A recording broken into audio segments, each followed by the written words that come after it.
یہ جو محسن نقوی ہے نا، میں آپ کو ایک تاریخ مختصر سناؤں گا 2 منٹ میں۔ آج سے 35 یا 40 سال پہلے، یہ آج کل حکومت وہاں ایران میں خامنائی کی ہے، اور یہ خامنائی اصل میں مشہد کے رہنے والے ہیں۔ کہاں کے رہنے والے؟ مشہد کے۔ مسجد اہل سنت کا بنانے مسجد شیخ فیض، یہ سنیوں کا مسجد تھا۔ یہ مسجد خامنائی کی ماں کی گھر کے قریب تھی۔ میں ایک تاریخ سنا رہا ہوں، 35-40 سال پہلے کی بات ہے۔ مسجد شیخ فیض جو 100 سال پہلے ان کی یعنی رافضیوں کی حکومت آنے سے پہلے بنی ہوئی مسجد تھی، اہل سنت کا مرکز تھا وہاں مشہد میں۔ خامنائی کی ماں نے کہا یہاں 5 ٹائم اذان ہوتی ہے، میری نیند خراب ہوتی ہے، یہ شور ہوتا ہے، میں یہ اذان سنیوں کا برداشت نہیں کر سکتی۔ اس جہنمی نے یہ کہا، اللہ اس کو خامنائی کو دونوں کو غارت کرے، بولو۔ اس نے کہا امی کوئی مشکل نہیں ہے، ہم تو اس کو راتوں راتوں مٹائیں گے۔ اس وقت میں خود ایران میں تھا، میں خود چلا گیا اس سرزمین پہ رو رو کے۔ اللہ کی قسم انہوں نے کیا کیا، عشاء کے بعد پورے علاقے کو کرفیو لگا کر، دفعہ 144 لگا کے چاروں طرف روڈ کو بند کر دیا۔ ایک ہی رات میں 100 سال پرانی مسجد شیخ فیض کو خامنائی کی ماں کی آرڈر پر خامنائی نے وہ مسجد مٹا دیا۔ اہل سنت کا مسجد تھا، اور اسی رات کو انہوں نے بڑے بڑے ہم نے یہ درخت دیکھے جو اسلام آباد کے مدنی مسجد پہ لگائے، یہ چھوٹے درخت تھے، لیکن وہ درخت جو انہوں نے وہاں لگائے تھے ایک ہی رات میں، وہ بہت بڑے درخت تھے۔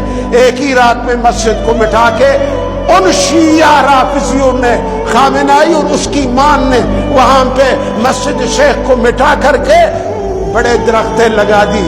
صبح مؤذن جب آتا ہے نہ مسجد ہے نہ نشان ہے۔ چند مہینے تک اس مسجد شیخ فیض سے 5 وقت اذانوں کی آواز بلند ہوتی تھی وہاں مسجد۔ سب مل کے بولو اللہ کی عظمت۔ تو خامنائی کی ماں کہتی تھی ارے تم نے تو مسجد مٹا دیا، یہ اذان کہاں سے آ رہے ہیں؟ کہتے ہیں جی ہم اس اذان کو ہم نے بہت تلاش کیا، یہ زمین کے نیچے سے آ رہا ہے، اس کو ہم روک نہیں سکتے۔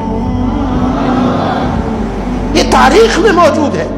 اور یہ محسن، یہ بدبودار رافضی، یہ وہاں جا کے 3 مہینہ پہلے اس نے وہاں سے پورا ترتیب ان سے حاصل کر کے آیا، اور وہی کام جو وہاں مشہد میں مسجد شیخ فیض سے انہوں نے کیا تھا، یہی کام اس نے اسلام آباد میں مدنی مسجد کے ساتھ وہی معاملہ کر دیا۔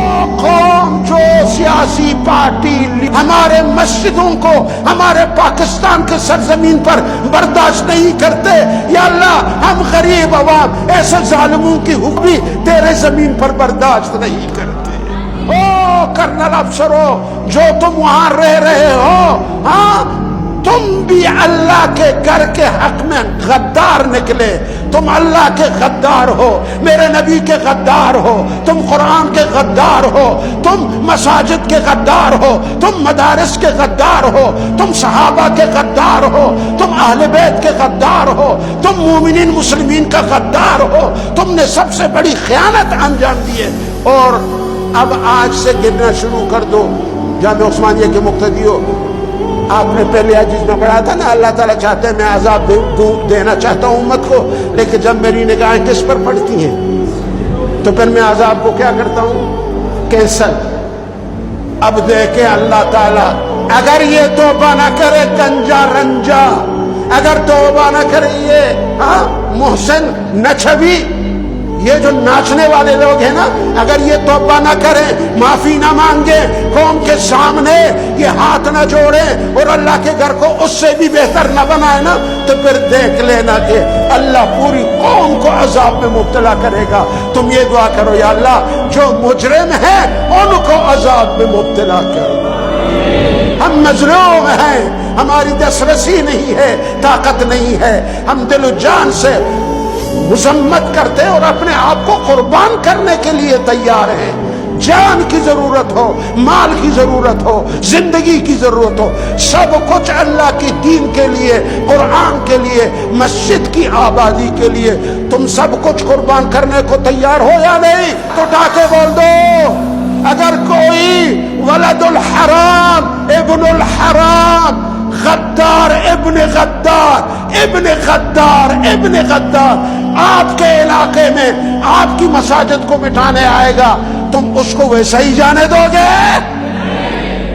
اس کو گاجر مولی کی طرح کاٹ کر رکھ دیں گے، مگر نہیں تو خود کٹ جائیں گے، لیکن اللہ کی گھر کو گر رہے۔ نعرہ تکبیر!